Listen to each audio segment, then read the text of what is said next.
Welcome to morning live show. ఏపీలో ఎన్నికల మూడు వచ్చేసిందా? చూస్తుంటే పార్టీల మధ్య ఎలాంటి వాతావరణం కనిపిస్తోంది? ఒకవైపు చూస్తే ప్రతిపక్షం వైపు ప్రణాళికలు అందుకు సిద్ధం చేసుకుంటున్నట్లు కనిపిస్తోంది. ఎన్నికల విశ్లేషకుడు ప్రశాంత్ కిషోర్తో, అలానే జిల్లా పరిశీలకులతో కూడా జగన్ భేటీ పెట్టి మరీ ఎన్నికల మూడు వచ్చినట్టుగా వాతావరణం కనిపిస్తోంది. మరోవైపు చంద్రబాబు నాయుడు మాత్రం రాజకీయ శూన్యత కనిపిస్తోంది. అసలు ప్రతిపక్షం ఉందా లేదా అనే అనుమానం వస్తోంది. ప్రతిపక్షం పూర్తిగా విఫలమైందంటూ చంద్రబాబు నాయుడు వ్యాఖ్యానిస్తున్నారు. మరి అసలు ఏపీలో ప్రజెంట్ పొజిషన్ ఏంటి? దీనిపై ఇవాళ చర్చా కార్యక్రమం మన లైవ్ షోలో ఉంటుంది. మనతో పాటు ఈరోజు మన మార్నింగ్ లైవ్ షోలో పాల్గొంటున్నారు తులసిరెడ్డి గారు, కాంగ్రెస్ అధికార ప్రతినిధి, అలానే తెలకపల్లి రవి గారు, ప్రముఖ విశ్లేషకులు. రవి గారు, చూసుకుంటే గనక ఎలా కనిపిస్తోంది ఈ కామెంట్స్ చూసుకుంటే గనక, లేదా ప్రశాంత్ కిషోర్ నిన్న వచ్చి జగన్ భేటీ అవ్వటం, తర్వాత జిల్లా పరిశీలకులతో భేటీ అవ్వటం, ఇదంతా నిజంగా ఎన్నికల మూడ్ని క్రియేట్ చేస్తోందా? ప్రస్తుత పొజిషన్ ఏంటి? ఎన్నికల మూడు వచ్చేస్తుందా అంటే అసలు తెప్పిస్తున్నారు. ఇంకా 2 ఏళ్ల పాటు ఎన్నికలు ఉన్నప్పటికీ కూడా చాలా రోజులుగా చూస్తున్నాం మనం. రాజకీయ పార్టీలు, అధికార పార్టీలు, ప్రతిపక్షాలు కూడా ఒక 2 ఏళ్ళు అయినప్పటి నుంచి కూడా ఇంకా ఎన్నికలు అనే దాంట్లోకి తీసుకోవడం. దీనివల్ల 2 లాభాలు. ఒకటి, ఎన్నికల గురించి మాట్లాడుతూ తక్షణ సమస్యలు లేకపోతే వాటి మీద దృష్టి లేకుండా ఉంటాం. రెండోది, రాజకీయ నాయకులు కూడా వెంటనే ఏ పార్టీలో చేరితే మంచిది, ఏ పార్టీకి ఓట్లు ఎక్కువ వస్తాయి, దీనికి తగినట్టుగా సర్వే సంస్థలు, మీడియా సంస్థలు చేసే సర్వేలు, అచ్చంగా అందుకోసమే ఉన్నటువంటి సర్వేలు. ప్రశాంత్ కిషోర్ నిన్న జగన్తో పాటు కలుసుకున్నారు, అది మీరు ప్రస్తావించారు. కానీ నిజానికి ఈ ప్రక్రియ ఒక 3 నెలల ముందే మొదలైంది. చంద్రబాబు నాయుడు అమరావతిలో జరిగినప్పుడు వచ్చేవన్నీ కూడా మనకే వచ్చేస్తాయి, ఇది ఉండదని చెప్పడం, అలాగే సీట్లు. రవి గారు, ఒక్కసారి మధ్యలో వస్తున్నాను. తిరుపతి నుంచి మన లైవ్ షోలో పార్టిసిపేట్ చేస్తున్నారు శ్రీనివాసులు గారు, వైసీపీ ఎమ్మెల్యే, వారికి కూడా లైవ్ షోకి స్వాగతం పలుకుతున్నాం. రవి గారు చెప్పండి. సో అప్పుడే మన సీట్ల సంఖ్య కూడా పెరుగుతుంది, మనకి ఇన్ని వస్తాయని చెప్పడం. కేసీఆర్ కూడా ఇక్కడ వాళ్ళ ప్లీనరీ సమావేశం సందర్భంగా ఆయన కూడా ప్లీనరీ కాదు, మహాసభ లాంటిది జరిపారు, వార్షిక సభ చెప్పారు. కానీ 2 పార్టీలు అయిన తర్వాత ఇక వైఎస్ఆర్ పార్టీ కూడా చాలా కాలంగా వాళ్ళు ఉద్యమాలు, సమస్యలు, వీటి మీద తగినంత కేంద్రీకరణ ఉందా లేదా, ప్రభుత్వం ట్రాప్లో పడుతున్నారు, ఇట్లాంటి చర్చలలోనే వాళ్ళు కూడా ఎన్నికల మూడ్లోకి వెళ్ళారు. వీటన్నిటికీ పరాకాష్ట నంద్యాలలో ఒక ఉప ఎన్నిక కూడా రాబోతుంది. కాబట్టి నంద్యాల ఉప ఎన్నిక ఫలితం ఎలా ఉంటుంది, అసలు అక్కడ అభ్యర్థి సందర్భంగా శిల్పామోహన్ రెడ్డి ఇటు చేరడం, ఇట్లా వీటన్నిటితో కూడా రాజకీయ వాతావరణం కొంత అయింది. నిన్న ప్రశాంత్ కిషోర్ చాలా రోజులుగా ఈ చర్చలు అవి జరుపుతున్నారు. ఇంకొక మాట కూడా మీరు గుర్తుపెట్టుకోవాలి, మొన్న ఒక సర్వే చేసి వాళ్ళకు 40%, వీళ్ళకి 47%, పవన్ కళ్యాణ్కి 3%, కాంగ్రెస్కు 3%, వామపక్షాలకు అని అనలేదు. అంటే 1% వాటికి వస్తాయని కూడా అనడానికి వాళ్ళకి సిద్ధంగా లేనట్టుగా ఉన్నారు. ఇదంతా జరిగింది.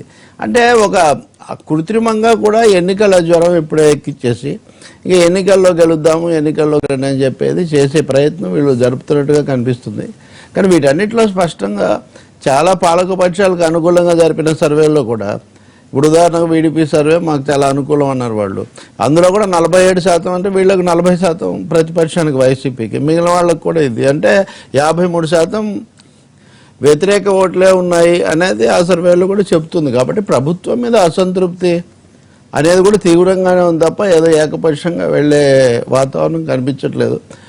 మూడవది, ఆ 47% కూడా బీజేపీ, టీడీపీలకు కలిపి. ఓకే, బీజేపీ ఏమో వైసీపీతో కలిపి పార్క్ హైత్ హోటల్ అక్కడ వాళ్ళు కూడా కరచాలనాలు ఇవన్నీ కూడా చేసుకుంటున్నారు. కాబట్టి రాజకీయ దృశ్యం గందరగోళంగా ఉంది. ఎవరికి పూర్తి విశ్వాసం లేదు. ఒక విధమైన అభద్రత ప్రభుత్వాలను కూడా వెన్నాడుతూ ఉంది. దానికి తగినట్టే పార్టీలో కూడా మనం తిరుగుబాట్లు, లేకపోతే సణుగులు, మన అయ్యన్న పాత్రని విమర్శించాడని, ఆ మరుసటి రోజు జవహర్ ఆయన హెల్త్ డ్రింక్ బీర్ అంటే దాని మీద దుమారం, ఇట్లా చూస్తుంటే కనుక ఒక అప్రజాస్వామిక వాతావరణం, ఏకపక్ష ధోరణి ప్రభుత్వంలో ఉండడం ఒకటైతే, అసలు ప్రభుత్వంలోనే క్రమశిక్షణ రాహిత్యం తమను తాము ఇరుకులో పెట్టుకునే పరిస్థితి కనిపిస్తుంది. నిస్సందేహంగా ఇది రాజకీయ వేడి పెంచే వైపే నడుస్తుంది. రాష్ట్రపతి ఎన్నిక ఈ క్రమాన్ని ఇంకా కొంచెం, వాస్తవంగా జగన్ కనుక ఇంకోవైపు నిలబడి ఉంటే రాజకీయ పునఃసమీకరణ భిన్నంగా ఉండేది. కానీ ఆయన పాలకపక్షాన్నే బలపరచాలని నిర్ణయించుకోవడం వల్ల రాజకీయ పునర్విభజనలో ఒక గజిబిజి రావటం కూడా, కోవింద్నే బలపరచడం వల్ల నిజానికి ఒక దేశం అంతా వచ్చుండేది, ఓ 18 ప్రతిపక్షాలు జాతీయ స్థాయిలో ఉన్నట్టే. కానీ ఆంధ్రప్రదేశ్లో దానికి కొంచెం అడ్డుకట్టబడింది. దాంతో మొదటిసారి కాంగ్రెస్, వైసీపీ కూడా మళ్ళీ ఉత్తరాలు రాసుకొని ఒకరినొకరు తులసిరెడ్డి గారు కూడా తీవ్ర విమర్శ చేసినట్టుగా ఉన్నారు. అంటే ప్రభుత్వానికే పరిమితమైన విమర్శ ప్రతిపక్షంపై కూడా విస్తరించే ఒక పరిస్థితి ఏర్పడింది. తులసిరెడ్డి గారు, నిజంగా చంద్రబాబు నాయుడు గారు అన్నట్టుగా రాజకీయ శూన్యత కనిపిస్తుంది, అసలు ఏ పక్షం కనిపించట్లేదు అసలు అని చెప్పి. అంటే రాజకీయ శూన్యత అంటే బహుశా ఆయన కూడా టీడీపీ కూడా కలుపుకున్నట్టుంది, వాళ్ళ పార్టీ కూడా అంటే ఆ శూన్యంలో వచ్చేసి టీడీపీ కూడా కనిపించట్లేదు.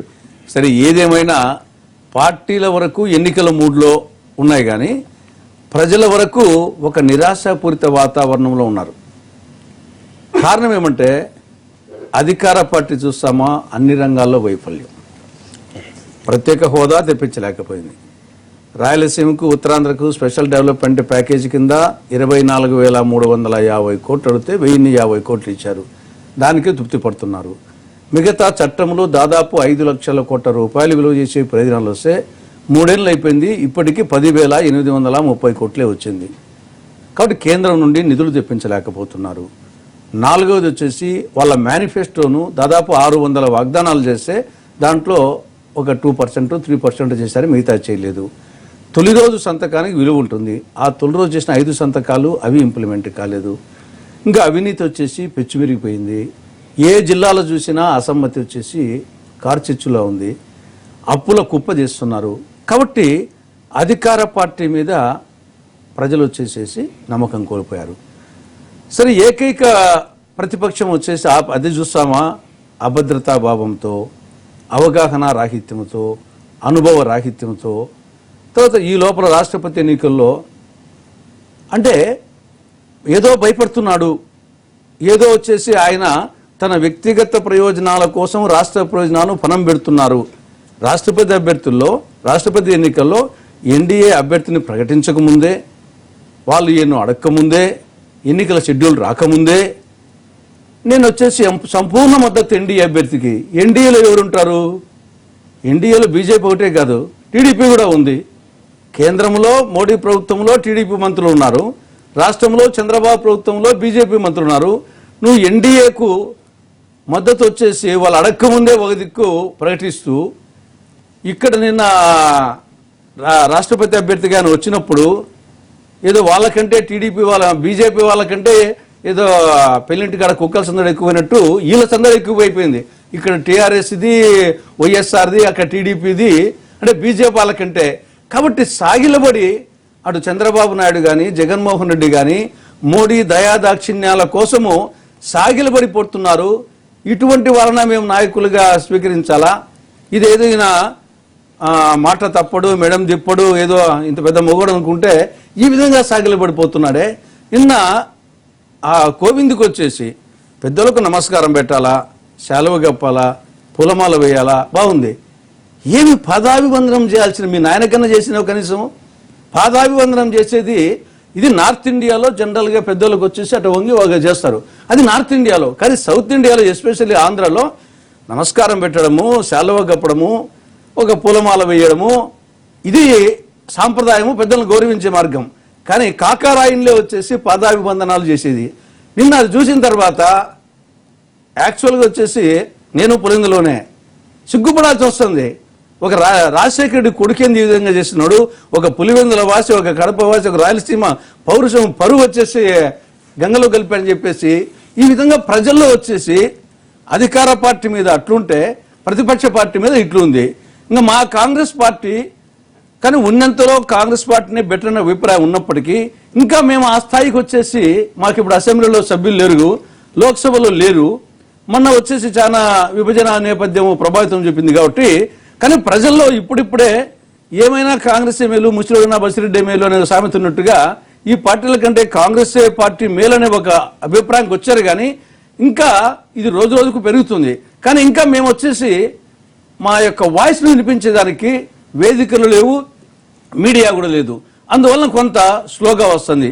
కాబట్టి ఓవరాల్గా ఒక నిరాశాపూరిత వాతావరణము, ఒక అనిశ్చితి వాతావరణము, ప్రజలు వచ్చేసి మేము అనాథలమైపోయామే అనే ఒక భావన వచ్చేసేసి మోడీ మోసగారితనము, చంద్రబాబు చేతగానితనము, జగన్మోహన్ రెడ్డి అభద్రతాభావము, కాంగ్రెస్ ఇంకా ఆ స్థాయికి రాలేదు. ఈ వాతావరణం వచ్చేసి ఆంధ్రప్రదేశ్లో ఉంది. రైట్, శ్రీనివాస్ గారితో మాట్లాడదాం. శ్రీనివాస్ గారు, నిజంగా ఈ ఈ పరిణామాలన్నీ చూస్తుంటే ఇప్పుడు మన తులసిరెడ్డి గారు అన్నట్టుగా బీజేపీకి సాగిలబడ్డం, నిన్న కోవింద్ గారికి పాదాభివందనం చేయడం, ఇవన్నీ కూడా ఎన్నికలను దృష్టిలో పెట్టుకుని జరుగుతున్న పరిణామాలే అంటున్నారు. ఒకటి అండి, నిజంగా నేను ఎంత విన్నాను, ఒకటే అడుగుతున్నా మీ ద్వారా తులసిరెడ్డి గారిని. ఇప్పుడు పులివెందుల బిడ్డ, రాయలసీమ బిడ్డ అంటే ఏమండి, వాళ్ళ మనుషులు కదా. ఒక రాష్ట్రపతి క్యాండిడేట్ ఆయన దాదాపు ఆయన గవర్నర్గా పనిచేశాడు, ఎన్నో ఒక సీనియర్ మోస్ట్ న్యాయవాదిగా ఉన్నాడు. అదేవిధంగా ఒక బడుగు బలహీన వర్గానికి చెందిన వ్యక్తి, షెడ్యూల్ క్యాస్ట్ వ్యక్తి, అంటే ఒక దళితుడికి సంబంధించిన వ్యక్తి. అంటే మీరు ఆయన్ని పక్కన పెట్టి ఒక దళితుడిని మీరు నమస్కారం చేసినారు, మీరు కించపరుస్తున్నారా? ఒక దళితుడికి నమస్కారం పెట్టి మంచిది, అది చెడ్డ అభిప్రాయం అంటారా? ఒక ఒక అభిప్రాయంతో పెద్దలను గౌరవించడంతో ఆయనకు, ఎందుకంటే ఒక రాష్ట్రపతి క్యాండిడేట్గా మన ఈ ప్రాంతానికి వచ్చినప్పుడు ఖచ్చితంగా అది కట్టసి, ఒక మర్యాద, ఆయన ఆశీస్సులు తీసుకుంటున్నాడు. ఒక రాష్ట్రపతి, కాబోయే రాష్ట్రపతికి ఆశీస్సులు తీసుకున్నాడు. ఈరోజు మొత్తం రాష్ట్రం అంతా కూడా ఒక మంచి ఒపీనియన్ అంటే ఒక దళితుడు, ఒక వెనుకబడిన వర్గాలు, ఒక షెడ్యూల్ క్యాస్ట్ వ్యక్తికి ఎంత పాదాభివందనం చేసి ఎంత మర్యాద వస్తా ఉంటే, ఈరోజు మీరు ఎందుకు మనకు రాయలసీమ పులివెందులు అంటే రోషాలతో మనకు అవసరమా? రోషాలు అక్కడేమైనా రోషాలు భేషాలు ఉన్నాయా? లేదు కదా.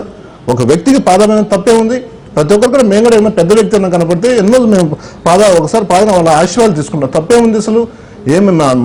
మేము అక్కడ రాయలసీమ బిడ్డ, మేము ఇక్కడ ఇట్ అని చెప్పేసి గుండె ఇట్లా నిలబెట్టి నేను మీసం తిప్పుతా ఉంటాను, అవసరం లేదు కదా.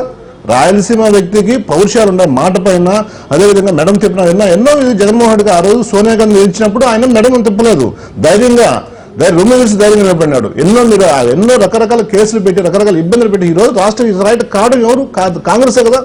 ఈరోజు రాష్ట్రంలో విధంగా రాష్ట్రం నడి చీలిపోవడానికి రెండు ప్రాంతాలకు ఈరోజు ఆంధ్రప్రదేశ్ ఈరోజు భిక్షం ఎత్తుకునే పొజిషన్లో ఉందంటే కాంగ్రెస్ పార్టీ కదా. ఆ రోజు డోర్స్ వేసి పార్లమెంటులో మీరు చేసిన వాగ్దానాలు, మీరు చేసిన రాష్ట్ర నడియాన ఎడగొట్టాయి, ఇబ్బంది. ఈరోజు ప్రజలంతా ఇబ్బంది పడిన కారణం కాంగ్రెస్ కదా. సో కాంగ్రెస్ ఎటువంటి పరిస్థితులు లేదు కాబట్టి మేము రాష్ట్రపతి అభ్యర్థి కూడా ఏదైతే కాంగ్రెస్ బలపరిచిన క్యాండిడేట్ మేము ఇవ్వలేదు. ఇంకోటి ప్రధానంగా ఏమిటంటే, ఏదైనా ఒక దేశంలో ఒక అత్యున్నతమైన పదవులు, ఒక రాష్ట్రపతి ఏమి, అదేవిధంగా ఆంధ్రప్రదేశ్కి వచ్చి రాష్ట్రాలకు వచ్చే స్పీకర్, అటువంటి స్థానానికి ఎప్పుడో జగన్మోహన్ చెప్పారు, ఇటువంటి స్థానాలకు ఎప్పుడే కానీ మనం పోటీ పెట్టకూడదు. మీకు ఉదాహరణ లేదు, ఆంధ్రప్రదేశ్లో కోడెల శివప్రసాద్ అనేది ఒక అతని గురించి మీకు తెలుసు, మీడియాలో కానీ రకరకాల అనేక పత్రికల్లో చాలా ఒక ఫ్యాక్షన్ ఉన్న వ్యక్తి. అటువంటి వ్యక్తి కూడా స్పీకర్గా టీడీపీలో అనౌన్స్ చేసినప్పుడు మేము మర్యాదపూర్వకంగా ప్రతిపక్ష నాయకుడిగా ఆయన సాధారణంగా ఆహ్వానించి స్పీకర్ స్థానంలో కూర్చొని పోటీ పెట్టలేదే. ఎందుకంటే ఒక గొప్ప స్థానాల్లో ఉన్నప్పుడు ఒక మర్యాద పరంగా మంచి జరుగుతుందనే ఉద్దేశంతోనే ఇటువంటి స్థానంలో పోటీ పెట్టుకునే ఉద్దేశంతో ఆ రోజు స్పీకర్ పోటీ పెట్టలేదు. ఈ రోజు దేశ ప్రధాన పౌరుడు మన రాజ్నాథ్ కోవింద్ గారికి ఒక మర్యాదపూర్వకంగా ఇదిగా ఆయన కాలకు నమస్కారం నుంచి ఒక మెసేజ్ పంపించాడు. జగన్మోహన్ రెడ్డికి ఇంత దళితుల పైన, బడుగు బలహీన పైన ఇంత అభిమానం చూడజెట్టుతున్నారు. దాన్ని వారలేక తెలుగుదేశం వాళ్ళ దగ్గరంటే మీరు కూడా బాధపడడం నాకు ఆశ్చర్యంగా ఉంది అసలు. అంటే దళితులకు నమస్కారం పెట్టకూడదా? షెడ్యూల్ క్యాస్ట్ నమస్కారం పెట్టకూడదా? అంటే మీరేం చేస్తుంది, మనం మాట కొడితే రాయలసీమ ఇదంటారు. నిజంగా మీ యొక్క ఏదైతే మాట్లాడో దాన్ని విత్డ్రా చేసుకోండి. ఇది మంచి పరిణామం కాదు.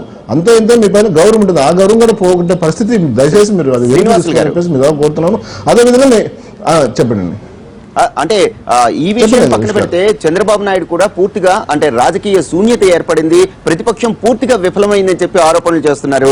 ఇలాంటి సందర్భం అంటే రాష్ట్రంలో అసలు జరుగుతున్న పరిణామాలు, ఎన్నికల మూడు వచ్చిందా లేదా అనే విషయాన్ని కనుక మనం ఒక్కసారి ఆ విషయం ఆలోచిస్తే ఎలా ఉన్నది, ఎంతవరకు రెడీగా ఉన్నది, ఎంతవరకు సిద్ధంగా ఉంది వైఎస్ఆర్సీపీ? ఖచ్చితంగా చంద్రబాబు నాయుడు గారు చెప్పినట్టు శూన్యత ఉంది. ఎందుకంటే తెలుగుదేశం పార్టీలో శూన్యత ఉంది, నాయకుడు లేడు, అక్కడ అభద్రతా భావం ఏర్పడింది. ఈ రోజు చంద్రబాబు నాయుడు గారి ప్రభుత్వంలో తెలుగుదేశంలో ఎక్కడ కానీ పార్టీ కంట్రోల్ లేదు, ఎక్కడ కానీ ఒక కంట్రోల్ లేదు, టోటల్గా కంట్రోల్ తెప్పింది. ఒక మినిస్టర్ ఒక విధంగా మాట్లాడు, ఇంకొక మినిస్టర్ ఒక విధంగా మాట్లాడు. ఉదాహరణ మీరు చూడండి, వైజాగ్లో ఆయన పాత్ర డైరెక్ట్ గా గంట పైన మొత్తం భూ స్కామ్ కానీ, అదేవిధంగా బ్యాంకు కోణం కానీ అనేక రంగాల్లో అతని పైన చేస్తున్నాడు. అదేవిధంగా మీరు తీసుకోండి, ఒక దగ్గర మనకు చింతల ప్రభాకర్ అయితేమి, ఒక దగ్గర వెంకటగిరిలో ఇంకొక రామకృష్ణ అయితేమి, ఒకరి మీద ఒకరు పోటీ పడ్డారు. ఒక దగ్గర అనంతపురం జిల్లాకు వస్తే సునీత కానీ సంబంధించిన ఇంకొక నాయుడు కానీ ఎక్కడికైనా పార్టీ అనేది కంట్రోల్ లేకుండా అడుగు తప్పిపోయింది, టోటల్ గా అభద్రతా పద్ధతి పెరిగింది. సో ఆయనకు శూన్యత ఏర్పడింది, వ్యాక్యూమ్ ఏర్పడింది తెలుగుదేశం పార్టీలో. ఆయన చేసే ఏదైతే ప్రజలు చేసిన వాగ్దానాలు కానీ రాష్ట్రం విడిపోయే ముందు ఆయన చంద్రబాబు నాయుడు ఈ రాష్ట్ర ప్రజలు చేసిన అనేకమైన దాదాపు 600 పైగా వాగ్దానం ఏ ఒక్కటి కూడా నెరవేర్చలేదు. సో మేము ప్రజలు ఏ విధంగా పోవాలో, ప్రజలకు ఏ విధంగా జవాబు చెప్పాలనే ఉద్దేశంతో భయపడిపోతున్నాడు. ఎక్కడ రాళ్ళు పడతారు, ఎక్కడ ఊరు నుంచి తరుముతారో, ఊరు నుంచి ఎక్కడ ఇదవుతుందో ఉద్దేశంతో ఆయన కట్టింది. దాన్ని మేము ఖచ్చితంగా మేము ప్రతిపక్ష పార్టీగా జగన్మోహన్ రెడ్డి ఆధ్వర్యంలో ప్రభుత్వ తప్పుని ఎప్పటికప్పుడు మేము ఎత్తు చూపుతూ అనేక ధర్నాలు, అనేక పోరాటాలు అనేకమైన చూస్తున్నాం. ఈరోజు ప్రత్యేక హోదాకి మీరు ఎందుకు పోరాడలేదండి? ప్రత్యేక హోదా మేము ఎప్పుడు అన్నాం. ఈరోజు ఎన్డీఏ బలపరిచిన వ్యక్తికి మనం మద్దతు ఇచ్చిన మా యొక్క స్టాండ్ ప్రత్యేక హోదా, మా యొక్క స్టాండ్ ప్రత్యేక హోదా జగన్మోహన్ రెడ్డి అనేక వేదికలు అనేక సందర్భాలు రేపు ముందు కూడా దాన్ని తీసుకెళ్తాం. సో మా క్లారిటీ ఉంది. ప్రతిపక్ష నాయకులు ఖచ్చితంగా మేము వస్తున్నామంటే ప్రభుత్వం భయపడే పరిస్థితి ఈరోజు రాష్ట్రంలో ఉంది. ఇప్పుడు ఎన్నికల మూడు అంటే చాలా ఇప్పుడు మనం పదే వింటుంటాం కాబోయే ముఖ్యమంత్రి జగన్మోహన్ రెడ్డి అనే జగన్మోహన్ రెడ్డిని ముఖ్యమంత్రిని చేయాలని తరచూ అంటే ఆయన కూడా స్వయంగా నేను రాబోతున్నానని చెప్పడం ఇటువంటిది. వైఎస్ఆర్ పార్టీ ఎప్పుడూ ఆ మూడ్లోనే ఉంది. వాళ్ళు దాదాపు గత ఎన్నికల్లో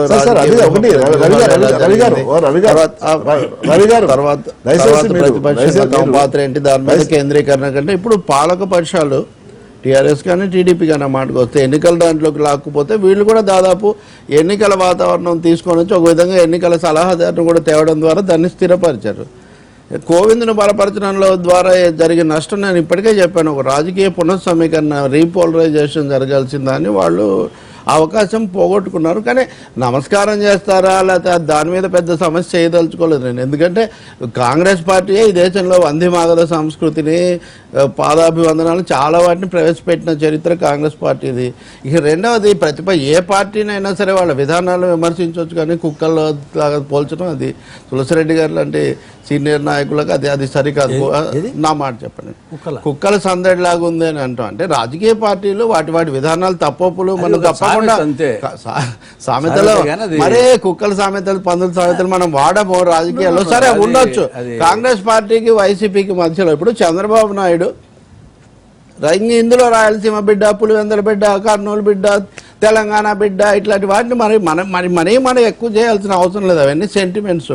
బొబ్బిలి సింహం, కొండవీటి సింహం ఇవన్నీ ఊత పదాలు తప్పితే వీటన్నిటికీ నిజంగా రాజకీయ ప్రాధాన్యత ఎక్కడ, ఏ ప్రాంతానికి ఏ నేలకు ఉండే విలువ, ఎక్కడుండే ప్రత్యేకత దానికి ఉంటుంది. కడప వాసులు ఎవరికి నమస్కారం చేయకూడదని ఏం లేదు. సరే నేనైతే పాదాభివందనాలను బలపరిచేవాడిని కాదు. అలాగే దాని ఆధారంగా కొంతమంది రాజకీయాలు నడపడం, మీడియాలో అది కూడా మనం అది పక్కన పెడదాం. అట్లాంటివి అది మంచిది కాదని భావిస్తున్నాం. కానీ చంద్రబాబు నాయుడు శూన్యత అంటూ ఏంటండి, ఒక ముఖ్యమంత్రి మా పార్టీయే ఉంది ఇంకా మిగతా వాళ్ళందరూ ఎవరు లేరని చెప్పడం వేరు. శూన్యత ఏర్పడిందంటే రాష్ట్రంలో ఒక నిస్తబ్ద వాతావరణం ఉందని ఆయన ఒప్పుకుంటున్నాను అనమాట. కాంగ్రెస్ పార్టీ ఎప్పుడు కోలుకుంటుంది, ఎంత కోలుకుంటుంది అది వాళ్ళకు సంబంధించిన విషయం. కానీ ఆ నైరాశ్యం అనండి, నిస్తబ్దత అనండి, ఆయా రాజకీయ పార్టీలో ఉన్నదాన్ని రాష్ట్రానికి పులవంటాం. రాష్ట్రంలోనే కనుక నిజంగా నైరాశ్య వాతావరణం ఉంటే ఎందుకు ఉందంటే, మీరు అదేది కాల్మనీ వచ్చినా ఏం జరగలేదు, ఇసుక దందా, ఇప్పుడు మట్టి దందా వచ్చింది, ఇసుక దందా అయిపోయి ఒకదాని తర్వాత ఒకటి వస్తుంటే వీటి మీద ప్రభుత్వం ఏం చర్యలు తీసుకోవట్లేదే. వరుసగా కోర్టులో 3 దెబ్బలు, ఏది ఓటుకు నోటు, స్విస్ ఛాలెంజ్, మళ్ళీ మొన్న సదావర్తి భూములు. వీటిని ఎదుర్కోలేని శూన్యత ప్రభుత్వానికి ఎందుకు వచ్చి నాకు అర్థం కాల. అంటే కాబట్టి అదే అంటే స్తబ్దత ఉందా లేదా ప్రభుత్వంలోని విషయాన్ని కనుక చూసుకుంటే, ఒకవైపు ప్రతిపక్షం ప్రశాంత్ కిషోర్ ని పిలిచి అలానే జిల్లా పరిశీలకులతో భేటీలు కూడా పెట్టి ఎన్నికల మూడుని సృష్టిస్తూ ఉంటే, ఏ ప్రతిపక్షం కూడా లేదు, పూర్తిగా శూన్యత ఏర్పడింది అనడం ఎంతవరకు సమంజసం అనే విషయాన్ని మనం ఒక చిన్న బ్రేక్ తీసుకున్న తర్వాత దానిపై చర్చను కొనసాగిద్దాం. ఒక చిన్న బ్రేక్ తీసుకుందాం.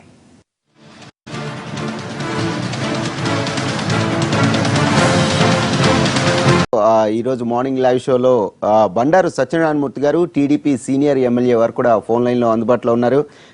సత్యనారాయణమూర్తి గారు నమస్కారం. చెప్పండి సార్. నమస్తే అండి. ఏపీలో చూసుకుంటే గనక రాజకీయ శూన్యత ఉంది. ఏ పార్టీ కూడా పూర్తిగా ప్రతిపక్షాలు విఫలమయ్యాయి అని చెప్పి చంద్రబాబు నాయుడు గారు ఆరోపించారు. అలానే ఈ ఒకవైపు చూసుకుంటే ఎన్నికల విశ్లేషకుడు ప్రశాంత్ కిషోర్ అలానే జిల్లా పరిశీలకులతో జగన్ భేటీ పెట్టి పూర్తిగా ఎన్నికల మూడ్ను క్రియేట్ చేస్తున్నారు. ఈ సందర్భం ఇవన్నీ చూస్తుంటే ఎట్లా ఉన్నది అనిపిస్తోంది? అసలు నిజంగా ఏపీలో ఏం జరుగుతోంది? ప్రతిపక్షం అనేది ప్రభుత్వానికి అవసరం. ఎందుకంటే ప్రయాణికులకు ఫీడ్బ్యాక్ తో ప్రభుత్వానికి ప్రతిపక్షం అలా ఉండాలి. ప్రతిపక్షం అనేది అవసరం ఏ ప్రభుత్వానికైనా సరే. అది ప్రభుత్వం కూడా మంచిది, ఒక ఫీడ్బ్యాక్ అనేది. అలాంటి ఇక్కడ మన రాష్ట్రంలో దురదృష్టం ఏంటంటే అవగాహన లేని ప్రతిపక్ష నాయకుడు. ప్రధానంగా ఏంటంటే శాసన మండలిలో కానీ శాసనసభలో కానీ ఏనాడు కూడా ప్రొసీడింగ్స్ ఫాలో అవని వ్యక్తి. ఏ పదవి చేయకుండా నేరుగా పార్లమెంట్ 10 రోజులు ఉండి శాసనసభకు వచ్చిన వ్యక్తి. ప్రతిపక్షంగా తనకు చేయవలసిన పాత్రని అంటే విప్లవాత్మకమైనటువంటి విమర్శలు చేయలేదంటే ప్రతిపక్ష నాయకుడు ఉండడం ఒక దురదృష్టం. ఏ సబ్జెక్ట్ మీద అవగాహన ఉండదు ఆయనకి. ఆయన ఒక సొంత ఒక జాయిరీతనంగా శాసనసభలు అంటే ప్రతిపక్ష నాయకుడు అంటే నా సొంతం నా జాయిరీ అన్నట్టు ప్రవర్తిస్తుంటాడు. ప్రొసీజర్స్ ఫాలో అవ్వడం.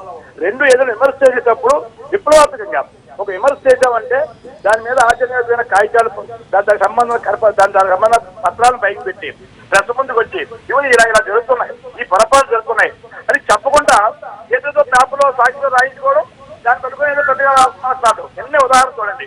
నిన్న హెరిటేజ్ మీద ఒక పెద్ద వార్త రాశారు. హెరిటేజ్ అనేది ఆ వెహికల్ సీజ్ చేసింది ప్రభుత్వం, మా ప్రభుత్వం, మా ఎస్పీ గారు. వాళ్ళెవరో హెరిటేజ్ లేబుల్ వాడి కొట్టుకుంటే హెరిటేజ్ దొంగలు అంటే ఎక్కడ పోతుంది పేపర్ తాలూకా ప్రాచుర్యత, దాని విలువలు. ఎందుకంటే ప్రతిపక్ష నాయకులు ప్రిపేర్ అమ్మనండి. గతంలో మేము చూసాం, బాగారెడ్డి గారు చూసాం, అయితే రాజశేఖర గారు చూసాం, చాలా మంది చూసాం. మరి చంద్రబాబు చేశారు, ఎన్టీ రామారావు చేశారు. ప్రతిపక్ష నాయకులు అంటే హుందాగా ఉండాలి, హుందాగా ప్రవర్తించాలి, హుందాగా ప్రిపేర్ అవ్వాలి, దాని సమాచారం సాగించుకోవాలి.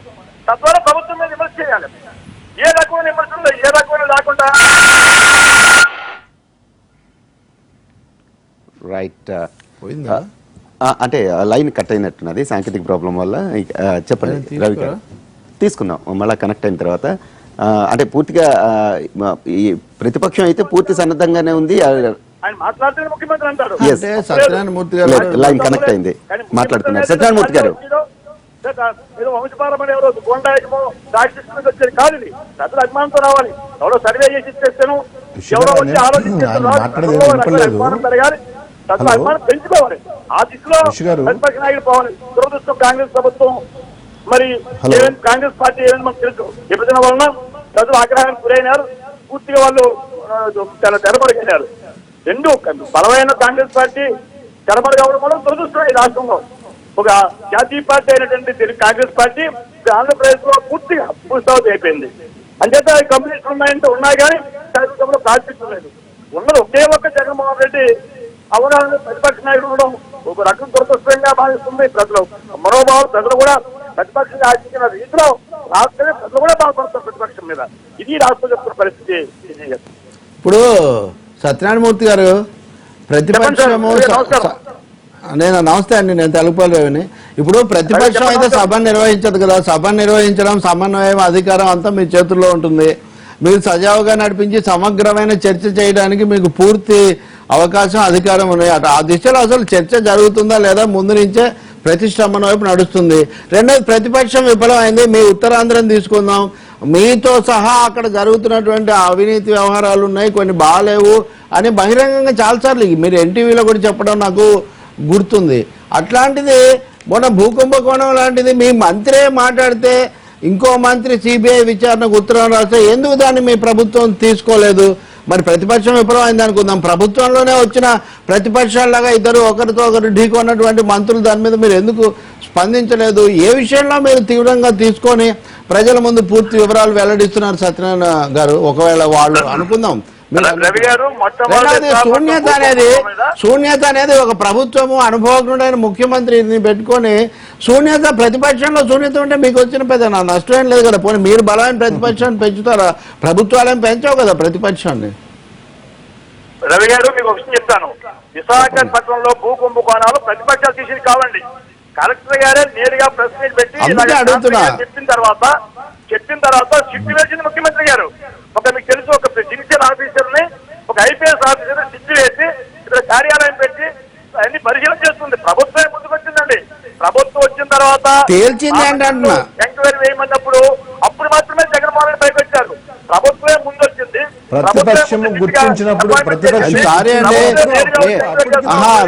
మీరిందా కాదన్నారు కానీ ఇప్పుడు బలహీనమో ఏదో అంతకుముందు నరసింహరావు దాని మీద 1-2 సార్లు పత్రికా గోష్ఠులు పెట్టారు. లేకపోతే వైసీపీ నాయకులు కొంతమంది కాంగ్రెస్ నాయకులు వీళ్ళందరూ ప్రతిపక్షం నుంచి రాలేదు అన్నది కలెక్టర్ చెప్పడంతో దానికి ఒక ప్రామాణికత లభించింది. లభించాక మీరు ఏం చేశారు? కలెక్టర్ గారు చెప్పిన తర్వాత అయ్యన్న పాత్రి గారు ఎంక్వైరీ వేయమన్న తర్వాతనే మరి వేయలేదు కదా. చెక్ చేసుకోండి. ఇప్పుడు ప్రతిపక్ష పార్టీ మేము చెప్పిన తర్వాత ఈ విధంగా భూకంపం జరుగుతున్నాయి. దాదాపు 600 ఎకరాలు ఈ విధంగా టోటల్ గా ప్రభుత్వం సార్ ఇప్పుడు ట్యాంపరింగ్ జరిగింది, ట్యాంపరింగ్ జరిగింది అన్నారు. ట్యాంపరింగ్ అయిన భూములు ఎక్కడున్నాయి ఏమని చెప్తున్నారా? ఎవరు చేశారు ఇవన్నీ? ఇప్పుడు సుధాకర్ రాజు అని ఆయన అరెస్ట్ చేశారు, ఆ విషయం ఏమైనా చేశారు. కాబట్టి మీ ప్రభుత్వం యొక్క వైఫల్యాలు ముందు దిద్దుకోవడం చాలా ముఖ్యం కదా ప్రజాస్వామ్యంలో. ప్రతిపక్షం వైఫల్యం తర్వాత రవి గారు ఒక బిజినెస్ లాంటి ఒక ఐపీఎస్ ఆఫీసర్ ఎంక్వైరీ స్టార్ట్ చేశారండి. శ్రీనివాస్ గారు చెప్పండి. వచ్చి వాళ్ళ తరగా ట్యాంపరింగ్ ఇస్తూ ఉన్నారు. చెప్పండి. సత్యనారాయణ గారు మాట్లాడడం అనేది అర్ధరహితమైన మాటలు. ఎందుకంటే అతని కూడా పూర్తిగా అవగాహన లేని పరిస్థితి. మొన్నటి వరకు తెలుగుదేశం పార్టీ పైన ధ్వజమెత్తిన వ్యక్తి బండారు సత్యనారాయణ, తీవ్రమైన అసంతృప్తి ఉన్న వ్యక్తి ఆయన. ఇంతకు ముందు ఒక మన రాజకీయ విశ్లేషకుడు రవి గారు చెప్పినాడు, ఉత్తరాంధ్రలో చాలా ప్రభుత్వం చాలా నిజంగా చాలా అధ్వాన పరిస్థితుల్లో ఉంది, ప్రభుత్వం పతనమైన పరిస్థితుల్లో ఉంది అని చెప్పేసి ఆయన పాయింట్అవుట్ చేశాడు. ఈ రోజు మీరు భూకంపనాలు విశాఖపట్నం జరుగుతుందని మొట్టమొదటిగా ఎత్తి చూపింది ప్రతిపక్షం, మేము వైఎస్ఆర్ కాంగ్రెస్ పార్టీ. ఈ విధంగా టోటల్ గా వైజాగ్ టోటల్ గా మొత్తం పేదల భూములు కానీ రైతుల భూములు రాకుండా దానికి ప్రయత్నం చేస్తున్నారు. అదేవిధంగా నీకు ఎయిర్పోర్ట్ విషయంలో వచ్చింది అక్కడక్కడ ఒక లేఅవుట్ చేసుకోవడానికి వాళ్ళు సంసిద్ధమవుతున్నారు. ఇటువంటి వైజాగ్ ఎక్కడ ఉండదు. వైజాగ్తో పాటు రాష్ట్రం అంతా కూడా మొత్తం టోటల్ గా తెలుగుదేశం పార్టీ సంబంధించిన టోటల్ గా తాయిదాన్ని భయపెట్టడము, కొట్టడము, మొత్తం ట్యాంపరింగ్ చేయడం జరుగుతుందని చెప్పేసి ప్రతిపక్షం మొదటించున్నది. రెండో విషయం నేను చెప్తాను, మేము పూర్తిగా అసెంబ్లీలో మీరు ఒకసారి రికార్డు తీసుకోండి. జగన్మోహన్ రెడ్డిని గారిని ఫస్ట్ వాళ్ళు చంద్రబాబు నాయుడు తక్కువ అంచనా ఏం మాట్లాడతారు ఏముంది అనుకున్నారు. జగన్మోహన్ రెడ్డి గారు మొదటి అసెంబ్లీ నుంచి కూడా అద్భుతంగా ఒక నిత్య విద్యార్థిలాగా ప్రతిపక్ష ప్రజల తరఫున ప్రజల యొక్క సమస్యలు ఎప్పటికప్పుడు ఎండగట్టి చూపిస్తున్నాడు తెలుగుదేశం పార్టీకి ఆ హౌస్ లో. కానీ అది ఓరలేక తట్టుకోలేక చంద్రబాబు నాయుడు ఒకటే మాట, టార్గెట్ చేయండి జగన్మోహన్ రెడ్డి, టార్గెట్ చేయండి అని చెప్పేసి. రెండో అసెంబ్లీ మీరు గమనించారు, రెండో అసెంబ్లీ టోటల్ గా మైక్ వేయకుండా కట్ చేసిన పరిస్థితి. తర్వాత మూడో అసెంబ్లీ వచ్చిన తర్వాత మూడో అసెంబ్లీలో మా జగన్మోహన్ రెడ్డి ఇచ్చే మాటలకు వేసిన సబ్జెక్టుకు మాట్లాడే క్వశ్చన్లకు ప్రభుత్వం దగ్గర ఆన్సర్ లేదు. ఎన్నోసార్లు చంద్రబాబు నాయుడు స్పీచ్ ఇచ్చేటప్పుడు, మంత్రులు స్పీచ్ ఇచ్చేటప్పుడు జగన్మోహన్ రెడ్డి గారు తప్పులు బట్టి ఏంటి నాకు ఇచ్చిన బుక్ ఒకటి, నాకు ఇచ్చిన ఒకటి ఉంది, మీరు ఒకటి మాట్లాడుతా అంటే మళ్ళీ వాళ్ళు పిలిపించుకొని రాజకీయ వాళ్ళ విశ్లేషణ పిలిపించుకొని మాట్లాడుతున్నాం. ఆ విధంగా తప్పులుగా తప్పు చేస్తున్నది అవగాహన రాహిత్యము. మీకు ఎక్కడ ఒక సబ్జెక్ట్ లేని విధంగా మీరు క్లియర్ కట్ గా మీకు దేశానికి రాష్ట్రానికి మీరు చూపిస్తున్నారు. మీరు మాట్లాడినట్టు ఒక మైండ్ గేమ్ లేక ఈ రోజు మీరు చేసే ప్రతి తప్పులు ఏ విషయంలో మీరు ప్రజలకు మన చేస్తారు, మీరు ఇచ్చిన వాగ్దానం నిలబెట్టుకుంటున్నారా? ఈ రోజు ఇసుక కానీ, మట్టి కానీ, సదవడ్డ భూములు కానీ, ఓటుకు నోటుకు విషయంలో కానీ, హౌసింగ్ లో కానీ, హౌసింగ్ దాదాపు 3.5 సంవత్సరం ఎక్కడ మీరు హౌస్లు ఇచ్చారు? దాదాపు మనకు ఇక్కడ దాదాపు 20-30 లక్షలు ఇల్లు కానీ కనీసం ఒక ఇల్లు ఇచ్చారు. అదే దివంగత నేత రాజశేఖర రెడ్డి గారు కేవలం 5 సంవత్సరం 47 లక్షలు ఇల్లు ఇచ్చారు. మీకు కనీసం ఒక అవగాహన ఉంటే కనీసం పేదవాడు ఈ రోజు ఏమైపోతాను చేస్తున్నారా? ఈ రోజు ఉద్యోగాలు లేక అలవాడిపోతున్నారు. ఎందుకు మీరు ఈ రోజు బీజేపీ నుంచి ఇంటికి బయటకు రావాలి మీరు? ఎందుకంటే ప్రత్యేక హోదా కోసం ఇంతమంది పోరాటం చేస్తా ఉంటారు, విద్యార్థులు బలే అవుతారు. మీరు ఓటుకు నోటికేషన్ స్విచ్ ఛాలెంజ్ విషయంలో మీరు జైలుకి వెళ్ళడం అని చెప్పేసి మీరు భయపడుతూ ప్రతిపక్షాలు పనిచేయడం ఎంతవరకు ఇది? మీరే అన్నారు చాలా సీనియర్ యొక్క నాయకుడు చంద్రబాబు నాయుడు అవగాహన ఉన్న నాయకు అంటే ఎక్కడ మీకు అవగాహన? ప్రజలు మోసం చేసేది అవగాహన, మీరు ఇచ్చిన వాగ్దానం నిలబెట్టడంలో అవగాహన మీకు ఎక్కడుంది? అసలు నిత్యం ప్రజలు ఏదో ఒకటి మోసం చేయడం మీరు చూసారో లేదు? నిజంగా మీరు టోటల్ గా పార్టీ పైన కంట్రోల్ తప్పింది. మీ యొక్క మంత్రులు కానీ ఎమ్మెల్యేల కంట్రోల్. సో ఈ రోజు వైఎస్ఆర్ కాంగ్రెస్ పార్టీ ఈ రోజు ముందుకెళ్తుంది, ప్రజల తరఫున పోరాటం ముందుకెళ్తుంది. ఈ రోజు ప్రజల్లో బలంగా ఉండేది నాయకుడు అంటే జగన్మోహన్ రెడ్డి వస్తేనే బాగుంటుంది, వైఎస్ఆర్ కాంగ్రెస్ పార్టీ అధికారం వస్తే బాగుంటుంది. ఎందుకంటే అకౌంటబిలిటీ జవాబుదారీగా ఉంటుంది కాబట్టి ఈ రోజంతా ప్రజలంతా కూడా వైఎస్ఆర్సీపీ చూస్తున్నారు. అందుకే మీకు భయం పెట్టింది. భయం పట్టి మీరందరూ కూడా మైండ్ గేమ్ ఆడటం రకరకన్నారు.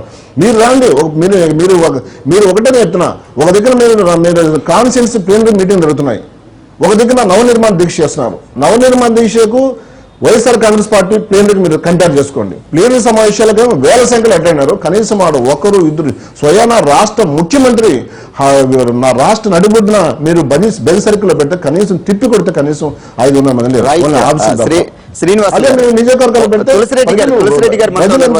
వచ్చే పరిస్థితి. అంటే ప్రజాస్వామ్యంలో ప్రతిపక్షం వైపు అధికారం ఒక నమ్మకం ఏర్పడింది జగన్మోహన్ రెడ్డి పైన వైఎస్ఆర్ కాంగ్రెస్ పార్టీ. అందుకే ప్రజలందరూ తరలిస్తున్నారు. అందుకే మీరు నంద్యాల ఎలక్షన్ కూడా భయపడిపోతున్నారు. ఏ విధంగా మేము గట్టెక్కాలా, ఏ విధంగా మేము చేయాలని చెప్పి రకరకాలుగా మీరు రకరకాల అప్పుడే ఈ రోజు మినిస్టర్ అంతా తిష్ట వేసి రకరకాలుగా ఇల్లీగల్ గా మీరు అక్కడ డెవలప్ ఇన్ని రోజులు డెవలప్ చేయండి, ఇప్పుడు వచ్చిందా మీకు డెవలప్మెంట్? శ్రీనివాసులు గారు ఈ రోజు ప్రజలందరూ కూడా వైఎస్ఆర్ కాంగ్రెస్ పార్టీ చూస్తున్నారు. చెప్పండి ఋషి గారు. ఎస్ తులసిరెడ్డి గారు మాట్లాడుతున్నారు, విందాం. నేను ఆయనతో కాదు, చెప్పండి. జగన్మోహన్ రెడ్డి గారికి ఆత్మవిశ్వాసం తగ్గిపోయినట్టుంది. ప్రశాంత్ కిషోర్ మీదనే ఆయన పూర్తిగా ఆధారపడినట్టుంది. కానీ ప్రశాంత్ కిషోర్ ట్రాక్ రికార్డ్ చూస్తే సరే బీహార్లో వచ్చేసి సక్సెస్ ఉండొచ్చు, ఉత్తరప్రదేశ్లో ఫెయిల్ అయిపోయాడు. కానీ ఒక ఎన్నికల విశ్లేషకునిగా సరే డెఫినెట్గా వచ్చేసి రకరకాల పార్టీలు కూడా చేసుకుంటూ ఉంటాయి. కానీ ఇంకా మొత్తం వచ్చేసి ఇంకా ఆయనే ఆపద్బాంధవుడు అనే స్థాయిలో వచ్చేసి ప్రయత్నం కనపడతా ఉంది. అంటే ఆత్మవిశ్వాసం కోల్పోవడం అనేది. ఇంకోటి ప్రశాంత్ కిషోర్ని గురించినప్పుడు నాకేమనిపిస్తుంది అంటే, ఎన్నో ఒక సామెత ఉంది, నాకు అన్నం పెట్టు నీకు ఆకలి లేకుండా మంత్రం చెప్తానే అంట. ఈయనకి అన్నం పెట్టాలంట. ఆయనకు అంత శక్తి ఉంటే ఆయనే పార్టీ పెట్టేవాడే కదా.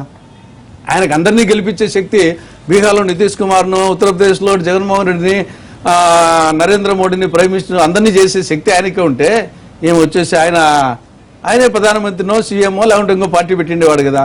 కాబట్టి ఎందుకో ప్రశాంత్ కిషోర్ మీద డిపెండెన్సీ అది ఎక్కువైంది అనేది ఒకటి. ఇక రెండవది, ఈ లోపల జగన్మోహన్ రెడ్డి తన వ్యక్తిగత స్వార్థ ప్రయోజనాల కోసం రాష్ట్ర ప్రయోజనాలను పణం పెడతాడు అనేది ఒకటి అయిపోయింది. ఆయన మోడీతో భయపడుతున్నాడు. కాబట్టి రేపు మోడీ డైరెక్షన్లో బీజేపీ, టీడీపీ, వైఎస్ఆర్ కంబైన్డ్గా పొత్తు పెట్టుకొని పోటీ చేసినా ఆశ్చర్యపోవాల్సిన అవసరం లేదు.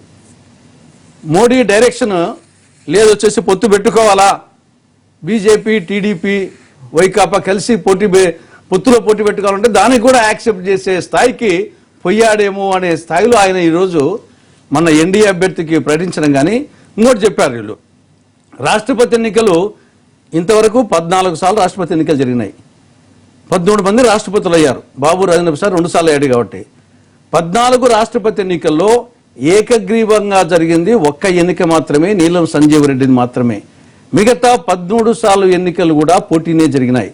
మొదటి రాష్ట్రపతి బాబు రాజేంద్ర ప్రసాద్ జరిగింది, ప్రఖ్యాత తత్వవేత్త సర్వేపల్లి రాధాకృష్ణన్ జరిగింది, కేఆర్ నారాయణకు పోటీ జరిగింది, శాస్త్రవేత్త అబ్దుల్ కలాంకు పోటీ జరిగింది, రాజకీయ దురంధరుడు మోడీ గారు వచ్చేసి నా పితృ సమానులు ఉన్నటువంటి ప్రణబ్ ముఖర్జీ కూడా వాళ్ళు కూడా పోటీ పెట్టారు. కాబట్టి ఇదేదో రాష్ట్రపతి ఎన్నికలు పరంపరంగా సాంప్రదాయంగా ఏకగ్రీవంగా జరిగాయి, ఇప్పుడు ఏదో పోటీ పెట్టేట్టు అనే ఒక వాతావరణం ఉంది. కరెక్ట్ కాదు. ఇంకొకటి, రాష్ట్రపతికి స్పీకర్ కు రెండింటికి సంబంధం లేదు. రాష్ట్రపతి అనేది సీక్రెట్ బ్యాలెట్, దీనికి విప్పు లేదు.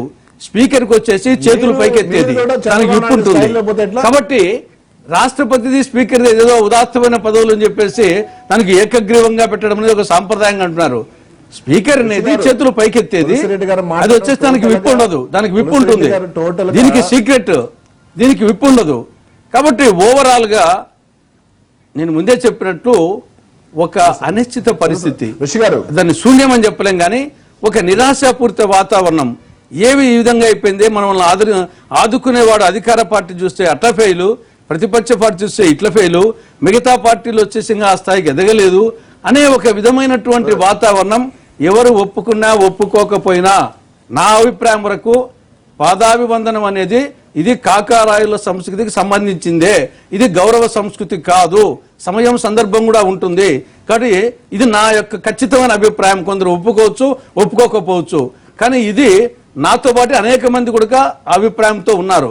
దీని సమయం సందర్భంలో నేను వచ్చేసి నమస్కారం పెట్టడం తప్పని చెప్పలేదు. కానీ ఆ సందర్భం వచ్చేసి మాత్రము ఇటీవల ఈ ఎన్డీఏ అభ్యర్థికి వాళ్ళు అడక్క ముందే ప్రకటించడం కానీ, నిన్న ఆ విధంగా చేయడం కానీ, ఇవన్నీ చూసినప్పుడు జగన్మోహన్ రెడ్డి మీద ఎన్ని ఇబ్బందులున్నా గట్టివాడు అనేది ఉన్నది. ఆ గట్టివాడు కాదు, ఇతను కూడా అవకాశం కోసము ఏ స్థాయికైనా దిగజారుతాడనే అభిప్రాయం మాత్రం ప్రజల్లో వచ్చింది. జగన్మోహన్ రెడ్డి కూడా కేంద్రంలో ఎన్డీఏకు బీజేపీకి దగ్గర కావడానికి, బీజేపీకి ఎన్డీఏ కంటానికి వీళ్ళేది. ఎన్డీఏ అంటే తెలుగుదేశం కూడా కలుస్తుంది. కాబట్టి బహుశా తులసిరెడ్డి గారు అన్నట్టుగా లేదా కొంతమందిలో ఉన్నట్టుగా వారిని అనుకుంటే బీజేపీ, టీడీపీ, వైసీపీ కలిసే పరిస్థితి ఆంధ్రప్రదేశ్లో ఎట్టి పరిస్థితుల్లో రాదు. తెలంగాణలో కొద్దిగా గొప్ప టీడీపీ, టీఆర్ఎస్ కలుస్తాయేమో అని మొన్న ఏదో సూచనగా చెప్పారనే ఒక మాట ఉంది. కానీ ఆంధ్రప్రదేశ్లో ఇవి రెండే ప్రధాన ప్రత్యర్థులుగా ఉండబోతున్నాయి ఇప్పటి వచ్చే ఎన్నికల్లో. బీజేపీ ఒక విధంగా ఇద్దరితో కూడా మైండ్ గేమ్ ఆడుతున్నట్టుగా స్పష్టంగా కనిపిస్తుంది. ఇక తర్వాత ఏం జరుగుతుంది ఎన్నికల తర్వాత మనం చెప్పలేం. కానీ నేను ఇందాక చెప్పినట్టు చాలా సమయం ఉంది, ఇంకా 2 ఏళ్ళు ఉంది. ఒకవేళ వాళ్ళు ముందస్తుగా జరుపుతారో లేదో మనకు తెలియదు. కానీ ఈ లోపల ఈ సమస్యల మీద కేంద్రీకరించడం చాలా చాలా మంచిది. అందులో ముఖ్యంగా నేను చెప్పదలుచుకుంది మద్యం మీద ఇప్పుడు మహిళలు చాలా పెద్ద పోరాటం చేస్తున్నారు. ఈ పార్టీలన్నీ కూడా ఎవరి అభిప్రాయాలు ఏమైనప్పటికీ ఆ మద్యం మీద మహిళల పోరాటానికి మద్దతు ఇచ్చి రాష్ట్రంలో రాజకీయ వాతావరణాన్ని ఒక సరైన దిశానిర్దేశం జరగాల్సిన అవసరం ఉంది. నిజంగా శూన్యత ఉంది, కారు చీకటి ఉంది అంటే మహిళలు చేసే పోరాటాన్ని మనం ఒక కాంతి రేఖలాగా ఇప్పుడు పరిగణించవచ్చు. ఒకప్పుడు 93, 94లో ఇదే మనలో రాష్ట్ర పరిస్థితిని కొంచెం మార్చి మళ్ళీ ఒక దీని వైపు తీసుకొచ్చింది. వైసీపీ ఒక అవకాశం పోగొట్టుకుంది రాష్ట్రపతి ఎన్నికలు, అందులో సందేహం ఏం లేదు. ప్రణబ్కు ఓటేసినా, కోవింద్కు నమస్కారం చేసినా ఒక విధంగా కేంద్రంతో మంచిగా ఉండాలనే ఒక తాపత్రయం ఆ పార్టీలో ఉన్నమాట నిజమే. కానీ ప్రజలు కేవలం వైసీపీని బట్టి తెలుగుదేశాన్ని బట్టి ఓట్లేయరు, వాళ్ళ జీవితానుభవాలను బట్టి వాళ్ళు వేస్తారు. కాబట్టి మనం ఇప్పుడు వైఫల్యాల గురించి చెప్పుకోవడంతో పాటు ఉద్యమాలు, ప్రజల సమస్యలు, వీటి మీద దృష్టి పెట్టడం చాలా మంచిది. ఇంకా ప్రశాంత్ కిషోర్ అంటారా, ఆయన కాంగ్రెస్ పార్టీ కూడా పెట్టుకుంది, చాలా పార్టీలు పెట్టుకున్నాయి. ఇప్పుడు అడ్వకేట్లు ఉంటారు, పెద్ద పెద్ద కేసులు గెలుస్తారు. ఆస్తులు మీరే ఎందుకు తీసుకోలేరు? వాళ్ళ శక్తి అంతవరకు, వాళ్ళు కన్సల్టెంట్లు మాత్రమే, వాళ్ళు పార్టీల యొక్క నాయకులు కాదు. వైసీపీ కూడా కన్సల్టెంట్లు గెలిపిస్తారనుకుంటే కూడా దానికి ఏదో అతిగా ప్రచారం ఇస్తే ఇక మొత్తానికి మనం చూసాం. మన ఉత్తరప్రదేశ్లో కూడా ఆయన సలహాలు ఏమంతగా పనిచేయలేదు. కాబట్టి పరిమితులు ఏంటి? అది కేవలం ఒక వృత్తిపరంగా వాళ్ళు ఇచ్చే సలహాలు తప్ప ప్రతి పార్టీ లేదా ప్రతి ఛానల్ ఒక సర్వే జరిపేసి వీళ్ళు వస్తారు వాళ్ళు వస్తారని చెప్పేస్తే అంత మాత్రాన ఏమీ జరగదు. రాష్ట్రంలో పరిస్థితి మటుకు బాగాలేదు. ఒక విధంగా కొత్త అందరిలో ఒక అభద్రతా వాతావరణం, కొంతమందిలో అస్తిత్వాన్ని కాపాడుకోవాలనే వాతావరణం ఇది ఉంది. ఇంకా ఈ మథనం కొంత జరుగుతుంది. ఈ మథనంలో నేను అనుకోవటం ఈ మద్యం వ్యతిరేక పోరాటం అనండి, మాఫియాలు, రకరకాల మాఫియాల వ్యతిరేక పోరాటం అనండి, అటువైపు కేంద్రీకరిస్తే చాలా మంచిది. శ్రీనివాస్ గారు ఋషి గారు అండి. ఋషి గారు, ఇందాక మనం తులసిరెడ్డి గారి విషయం చెప్పి మాట్లాడడం కానీ, అదేవిధంగా రవి గారు మాట్లాడడం కానీ, నేను ఒకటి ఏమంటానంటే, మీరు ఎందుకు అసలు ఒకటి నెంబర్ 1 కాబోయే రాష్ట్రపతి గారికి నమస్కారం చేయడం మీకు అంత బాధ ఎందుకు? తెలుగుదేశం ఒక దిక్కున అది వాళ్ళు మింగలేక కక్కలేక ఏంది అనేది వాళ్ళకి ఆందోళన పడి, వాళ్ళకి అభద్రత ఆందోళన పడి, తులసిరెడ్డి గారు కూడా ఓకే అండి. అదేవిధంగా మీరా కుమార్ అనే క్యాండిడేట్ ఆ రోజు ఆంధ్రప్రదేశ్ ను అడ్డంగా విడిచిన వ్యక్తి. కనీసం ఒక స్పీకర్ గా నువ్వు పార్లమెంట్ ప్రకటించారు. మీరు వాస్తవాలు మాట్లాడండి. మీ పార్టీ మద్దతు ప్రకటించింది.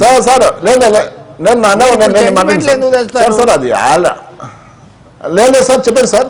ఆల్రెడీ రామ్నాథ్ కోవింద్ గారిని ఆల్రెడీ పరిశీలన ఉంది. దాదాపు 3 నెలలు, దాదాపు 4 నెలలు పరిశీలన ఉంది ఆయన పేరు. ఇంకా ఎందుకంటే ముందు అద్వానీ గారు అంటున్నారు, అద్వానీ సార్ ఏదో కేసు వల్ల కుదిరింది.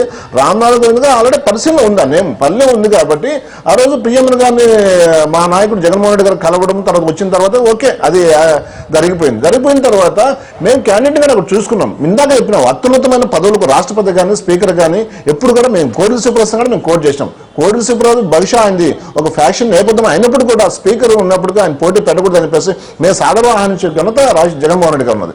ఆ కోణంలోనే ఈరోజు ఒక దళితుడైన ఒక వ్యక్తి, అదేవిధంగా మంచి విద్యావేత్త, గవర్నర్ గా ఉన్నాడు, ఎంతో అనుకున్న వ్యక్తి, అటువంటి వ్యక్తి పెట్టాలనే ఆలోచనలో ఉండి ఆ ఔన్నత్యానికి, ఆ ఉన్నతానికి ఆయన నమస్కారం చేయడం, ఆయన జగన్మోహన్ రెడ్డి గారు ఈ రాష్ట్రంలో ఒక మంచి పరిణామం, ఒక మంచి వాతావరణం, పెద్దలకు గౌరవించడం, ఒక మంచి వాతావరణం ఆయన ఇది చేసుకున్నాడు. మీకు ఎందుకు ప్రతిపక్ష రూలింగ్ పార్టీకి కానీ అది బాధ నాకు అర్థం కాదు.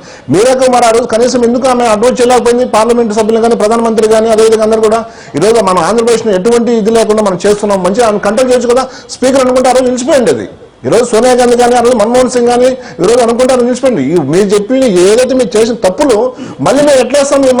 మీరు మళ్ళీ ఎటువంటి వేస్తే మళ్ళీ ఇప్పుడున్న ఆంధ్రప్రదేశ్ రకరకాల మొక్కలు చేసే పరిస్థితి మీకు ఉంటుంది. సో మీరు దాన్ని అంటే మీరు ఎప్పుడు దయచేసి మీరు ఆ విధంగా రాజకీయం చూడొద్దు.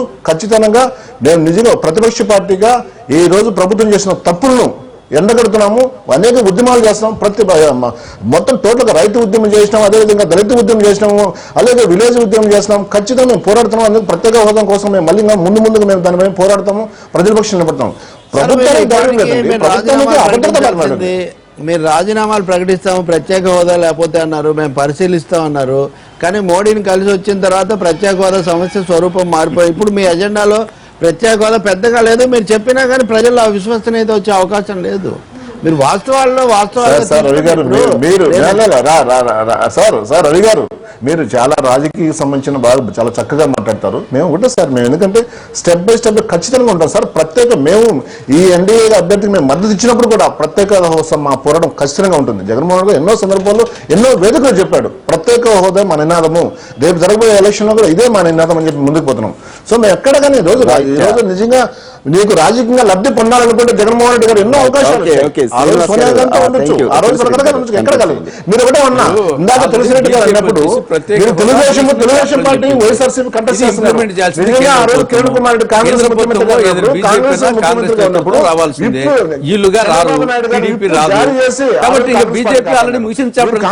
తెలుగుదేశం కలిసి వాళ్ళకి వచ్చి సపోర్ట్ చేసినప్పుడు ఏ విధంగా వచ్చేసి మీరు ప్రత్యేక హోదాకు మేము చేస్తామంటారు వచ్చేసి అది ఇంకా అవకాశం వచ్చి కాంగ్రెస్ తరఫున చేసి మీకు కానీ టీడీపీ కానీ బీజేపీ మిషన్ చెప్పడం చెప్పా మిషన్ చెప్పడం చెప్పిన తర్వాత ఇంకా మీరు చేసేది ఏముందాడా అటువంటి పార్టీకి మీరు సపోర్ట్ చేస్తున్నారు.